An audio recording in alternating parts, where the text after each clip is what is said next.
If your Telkom SIM card has been lost, stolen, or suddenly stopped working, the SIM swap process is simple, but it has to be done correctly to protect your number.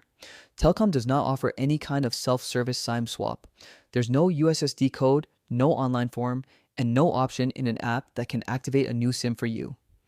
Anyone claiming they can do it remotely, especially over WhatsApp, Telegram, Facebook, or Instagram, is almost certainly a scammer trying to take control of your number.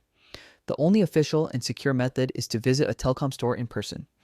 When you go, take your original South African ID or passport, plus valid proof of residence such as a bank statement, municipal bill, lease agreement, or any document showing your physical address. These documents are required for RICE verification, and without them, Telkom cannot perform the swap. At the store, a staff member will link your existing phone number to a new SIM card, and the change usually becomes active within a short period. In some cases, the activation may take a few hours, so keep the new SIM inserted and wait for signal to appear. This in-person process ensures that your identity is verified properly and prevents unauthorized access to your number, banking OTPs, and personal accounts. Always make sure you're dealing directly with Telkom. Avoid third-party assistance, pop-up kiosks, or anyone requesting payment outside the store.